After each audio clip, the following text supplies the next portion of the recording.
Դիտեք առաջին ալիք Ամերիկայի հեռուստակոնտենտը։ Բաժանորդագրվեք առաջին ալիք Ամերիկայի YouTube-յան ալիքին First Channel America։ Առաջին ալիք Ամերիկան ներկայացնում է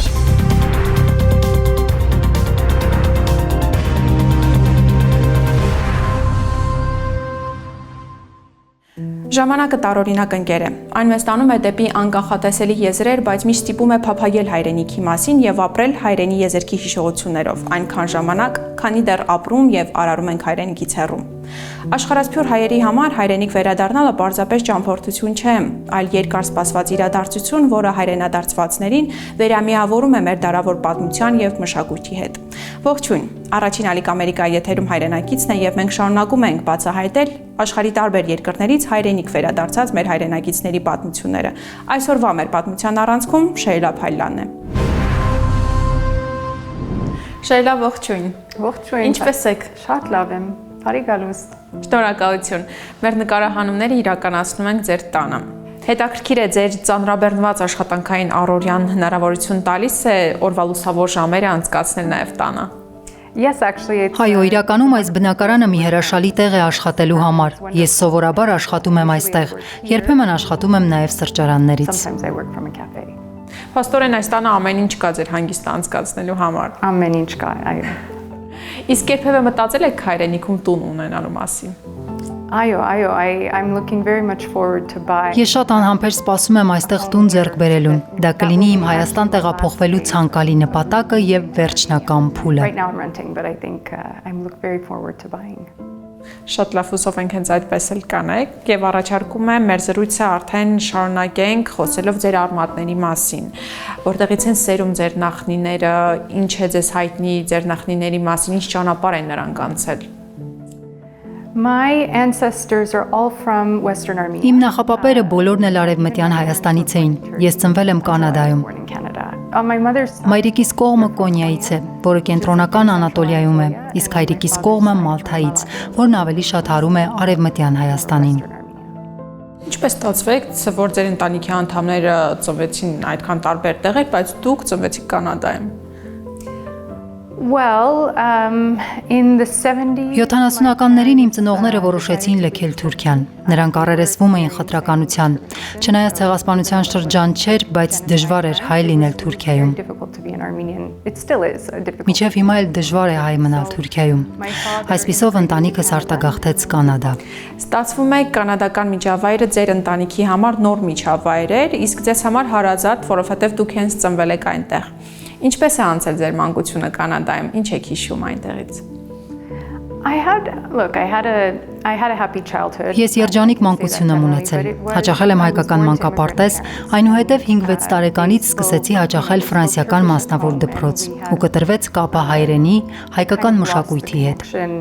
And so yeah, Բացի ընտանեկան միջոցառումներից, հարսանիքներ, մկրտություններ, ես ուրիշ առնչություն չունեի հայկական մշակույթի հետ։ Երբ ես գնում էի դպրոց, ամենքը խոսում էին մի լեզվով, իրենց դրսևորում մի ձևով, իսկ երբ տուն էի գնում, ամեն ինչ այլ էր։ Կարծում եմ սա գաղթականներին բնորոշ մի ընդհանուր փորձառություն է։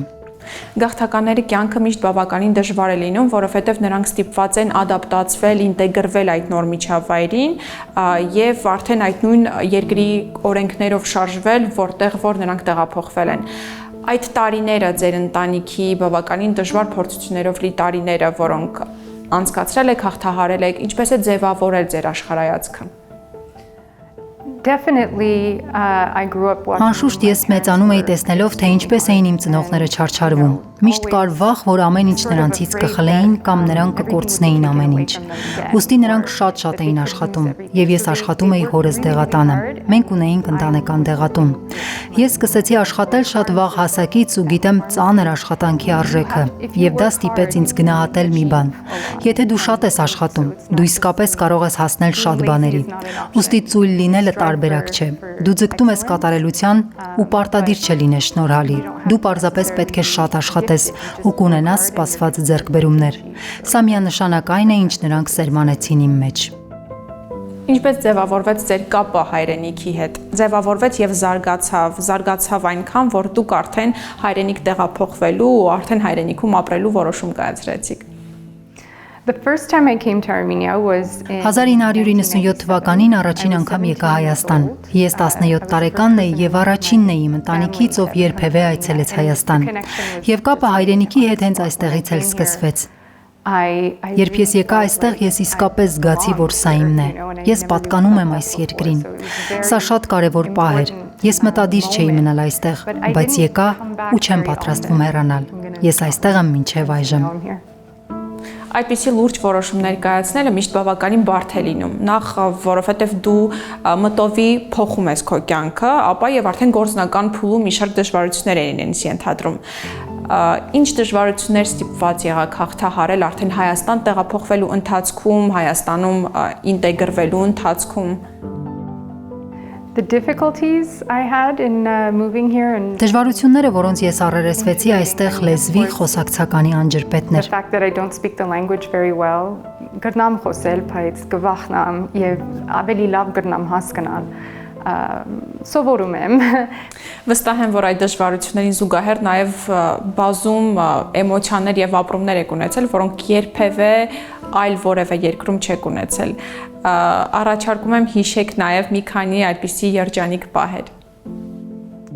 There are so many happy Այնքան շատ հրաշալի պահեր կան։ the day that Երջանիկ էր նաև հայկական անձնագիր ստանալու պահը։ Հիմա ես Հայաստանի Հանրապետության քաղաքացի եմ։ Դա 3 տարի առաջ էր, ու մի բաղձալի օր ու պահ էր ինձ համար։ happy day and moment for me. I am Armenian. Չնայած ես հայ եմ, գիտեմ հայերեն, բայց իմ անունը հայկական չէ, ու ես լավ չեմ խոսում հայերեն։ Ես իմ անձնագրով էի ապացուցում, որ ես հայ եմ։ The day that Armenia Այն օրը, երբ Հայաստանն ամրապնդեց իր դիրքերը միջազգային դատարանում, դա մի հրաշալի պահ էր, որովհետև ես աշխատում էի մի նոր ծրագրի վրա, եւ լինել այստեղ դրա համար նշանակում էր, որ այն ամենը, ինչի վրա ես աշխատում էի ողջ կյանքս, իմաստավորվում է։ there are many. Ու էլի կարող եմ շարունակել։ Կարծում եմ ձեր հաջորդ ամենաէմոցիոնալ պահը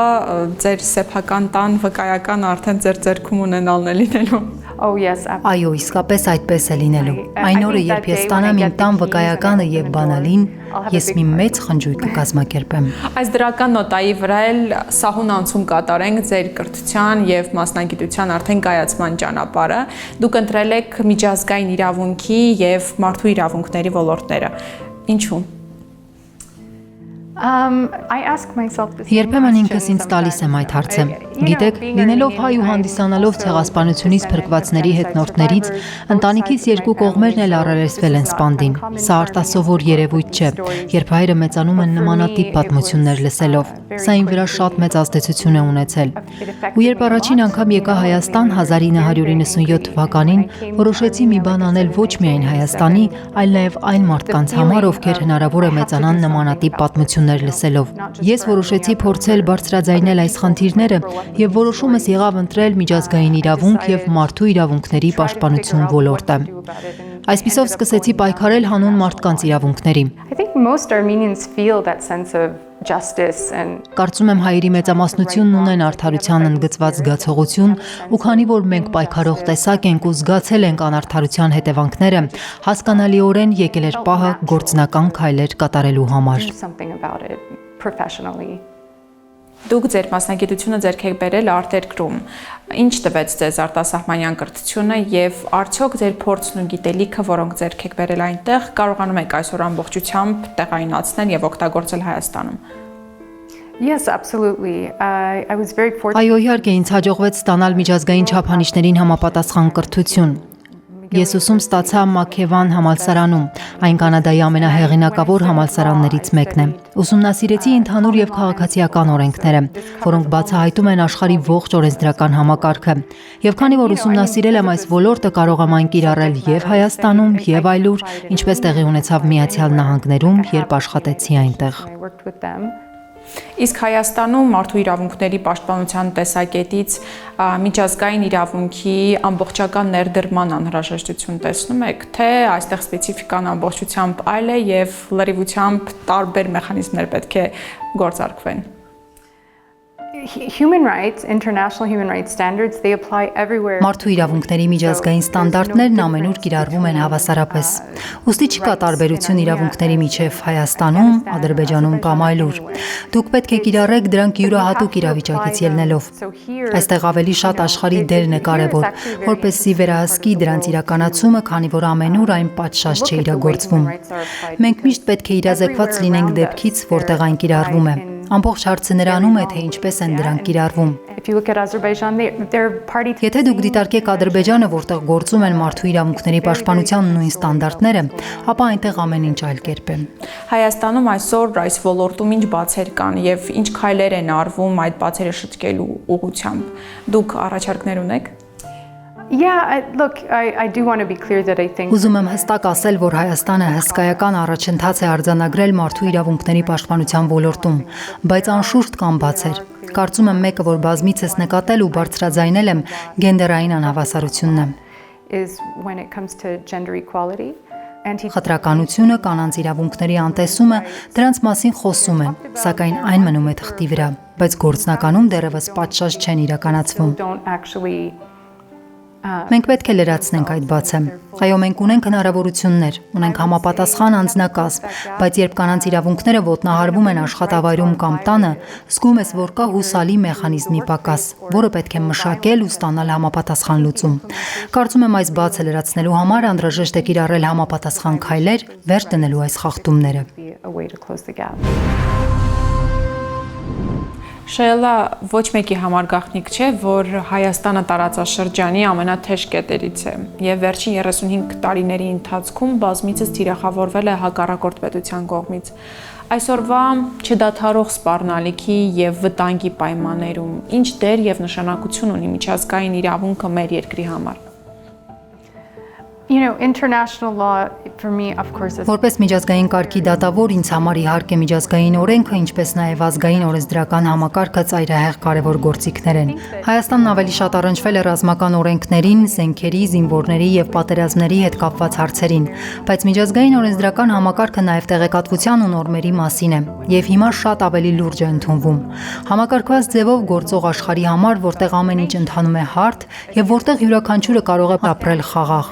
Պարտավոր ենք հարգել միջազգային օրենքները եւ գործում են համակարգեր, որոնք օգնում են աճել նման պետություններին։ Հայաստանն օգտագործում է այդ կարևոր գործիքները դիմելով Արդարադատության միջազգային դատարան, անդամակցելով միջազգային քրեական դատարանին։ Կարծում եմ արդյունքները շուտով տեսանելի կլինեն, որովհետեւ անկասկած մենք Արդարադատության միջազգային դատարանում հաղթանակի ճանապարհին ենք եւ միշտ կարող ենք դիմել միջազգային քրեական դատարան։ Սա այն է, ինչ Ադրբեջանի կողմից միանշանակ հավանության չի արժանանում, ինչը օգնում է մեզ պաշտպանվել։ Մենք պետք է այս գործելավոճը շարունակական կիրառենք։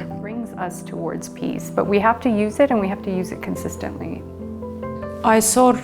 ինչը կարող է նպաստել Հայաստանի միջազգային դիրքի ամրապնդմանը եւ այս ուղղությամբ ինչ քայլեր կարող են իրականացնել միջազգային ագետները եւ միջազգային իրավունքի մասնագետները։ Basically, like I said, Armenia Հայաստանը նոր ու շատ փխրուն հարաբերություններ ունի միջազգային օրենքների հետ։ Մեր աշխատանքը որպես միջազգային օրենքի փորձագետներ պետք է իրազեկենք, փորձենք բացատրել, թե ինչու է շատ կարևոր մնալ օրենսդրական դաշտում, քանի որ մենք ենք հայց ներկայացրել եւ պետք է ավարտին հասցնենք դրանք։ Խաղաղությունը եւ արդարությունը իրարից զատ չեն կարող գործել։ Դու չես կարող ունենալ խաղաղություն առանց արդարության։ Կարծում եմ սա մեր գործն է։ Հնարավորինս հասանելի դարձնել նման իրազեկվածությունը։ Միշտ չէ որ հեշտ է, բայց մենք չենք հանձնվում։ It's not always easy, but we try. Շայլա, բավականին երկար խոսեցինք ձեր մասնագիտության մասին, այժմ առաջարկում եմ վերադառնանք ձեզ։ Ձեր մասնագիտությունը, ձեր կրթությունը առհասարակ ինչպիսի ազդեցություն ունեցան ձեր աշխարհայացքի եւ ձեր արժե համակարգի ձևավորման վրա։ Սա փոխշահավետ գործառույթ է։ Խոստանում եմ, եթե ուզում եք ունենալ լավատեսական ու երջանիկ կյանք, միանշանակ խորհուրդ չի տանտրել մարդու իրավունքների պաշտպանության ոլորտը, քանի որ այն երբեմն շատ մռայլ կարող է լինել։ Ես երկար ժամանակ կենտրոնացած էի ցեղասպանության, մարդկության դեմ ուղղված հանցագործություններին առնչվող հարցերին։ Սա մարդկային հարաբերությունների դրսևորման տիրույթ է, որի հետ ստիպված ես պարբերաբար առնչվել։ Միևնույն ժամանակ այն քո առջև բացում է մարդկային ոգու անհավատալի ամուր վարքագծերը, որոնք հաղթահարում են աներևակայելի ծանր իրավիճակները։ Այս դեպքում քո մասնագիտությունը ազդեցություն կունենա քո աշխարհայացքի վրա, բայց կա մի շատ կարևոր իմաստ, հանգամանք, որն իմ աշխարհայացքը արժևորում է իմ մասնագիտության ձևավորման մեջ։ Shaped my profession, like why I even did this. And I think it's always Կարծում եմ այն ամեն ինչ դու անում ես փոխում է քեզ, քո մտահորիզոնը, արժեհամակարգը։ Սկսիր քեզնից, գնա քո երազանքների հետևից։ Դա անխուսափելի է։ Լինես դու բժիշկ, իրավաբան, թե ուսուցիչ, եւ այն ինչի վրա դու աշխատում ես, ձևավորում է քո աշխարհայացքը։ Բայց նաեւ կարեւոր է հիշել, թե ինչպիսին ես ուզում տեսնել աշխարհը եւ աշխատել այդ ուղղությամբ։ Շատ հետաքրքիր է, որ այսօր նաև բազմաթիվ երիտասարդներ ունենք Սփյուռքում ապրող, որոնք շատ տաղանդավոր են, խելացի են, ընդ որում տարբեր մասնագիտությունների հետ են կապված, թե միջազգային իրավունքի տեսակետից, թե ամենատարբեր ոլորտի եւ մասնագիտությունների հարցում։ Կարծում եմ, որ այդ երիտասարդների ներուժը այսօր էլ հնարավոր է հեռվից հեռու օգտագործել բոլորիս հայրենիքի բարօրության համար։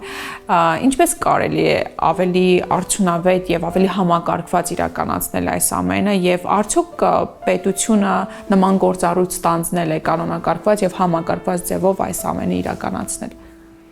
I absolutely agree. I think we are Միանշանակ համաձայն եմ։ Մենք երջանիկ ենք, որ ունենք բավականին տաղանդավոր հայրենակիցներ ամբողջ աշխարհում։ Հայկական Սփյուռքն ուժեղ է։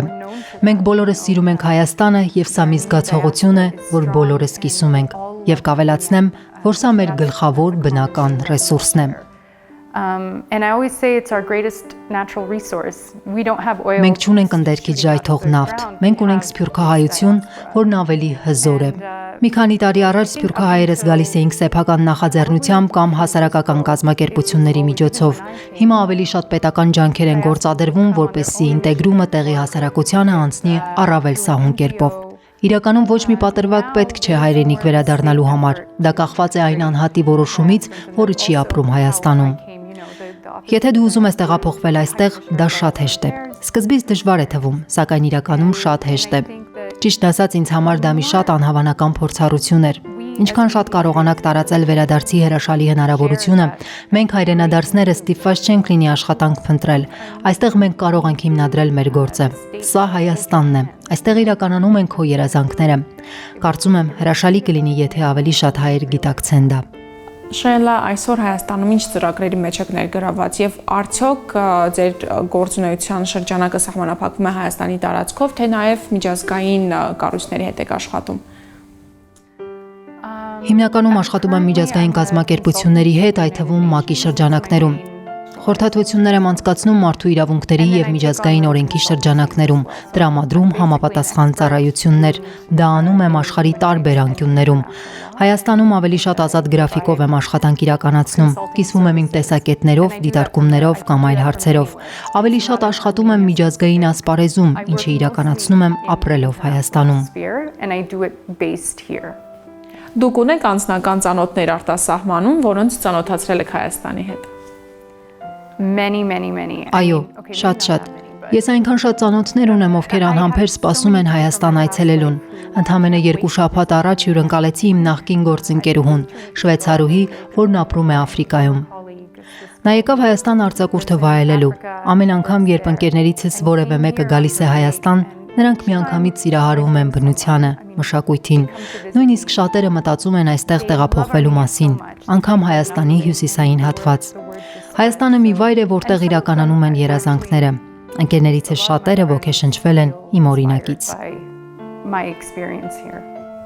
Ունեք սիրելի վայր Հայաստանում եւ ինչ եք զգում, ինչ էմոցիաներ եք ունենում այդ վայրը այցելելիս։ I do have a favorite place in Armenia. Ես ունեմ սիրած անկյուն Հայաստանում։ Դա Ծիծեռնակաբերդն է։ Դա այն վայրն է, որտեղ սիրում եմ այցելել։ Այո, գիտեմ, որ տխուր է, բայց հանգստությունս այնտեղ եմ գտնում։ Այնտեղ ավելի մոտ եմ զգում իմ նախապապերին։ Երբ առաջին անգամ եկա Հայաստան, չէի համբերում, թե երբ եմ հուշահամալիր այցելելու։ Շատ հուզված ու պարտավորված էի։ Շատ վայրեր կան Հայաստանում, որ սիրում եմ։ Սիրում եմ Հայաստանն ամբողջությամբ։ Այստեղ իմ ԴՆԹ-ին ավելի մոտ եմ զգում։ My DNA, it lights up. Եվ թերևս մեր վերջին հարցը, որն ուղղում ենք մեր բոլոր հյուրերին։ Ինչ խորհուրդ կտաք բոլոր նրանց, ովքեր հայրենադարձվում են, եւ բոլոր նրանց, ովքեր դեռևս մտորումների փուլում են։ I would say Ամենամեծ ափսոսանքներից մեկն այն էր, որ ավելի շուտ չեկա Հայաստան։ Շատ ժամանակ պահանջվեց աչքերս բացելու, վերջնական հասկանալու, որ սա է իմ տունը, իմ հայրենիքը։ that this is home. So I know that Գիտեմ հեշտ չէ, գիտեմ, որ ուզում եք, բայց վախենում եք, ունեք կասկածներ, մի վախեցեք, պարզապես փորձեք, եկեք, եւ եթե դուք որոշեք գալ, կասկածի տակ չդնեք ձեր որոշումը, սա է ձեր տեղը, սա է ձեր տունը։ Շնորհակալություն Շայլա գեղեցիկ խորհրդի եւ հետաքրքիր զրույցի համար։ ես շնորհակալ եմ։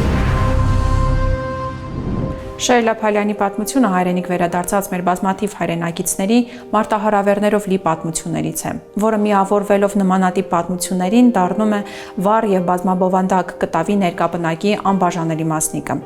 Հայրենադարձության յուրաքանչյուր պատմություն մեր բազմադարյա պատմության անկախտելի մասն է, որն այսօր գրվում է բոլորիս աչքի առջև։ Այս պատմությունների շնորհիվ ամրապնդվում է կապը սերունդների միջև եւ յուրաքանչյուր հայրենադարձվողի հոգում առաջանում է հպարտության եւ երջանկության զգացում։ Հիրավի, երջանիկ է այն հայը, որը երբևէ հպարտորեն կարող է ասել. «Այո, ես արդեն հայրենիքում եմ, ես տանն եմ»։ Թող մի օր բոլորն այս բառերը ասելու հնարավորություն ունենան, իսկ մենք սիրով կշարունակենք պատմել նրանց տունդարձի պատմությունները։ Շնորհակալություն, որ մեզ հետ էիք։ Կհանդիպենք։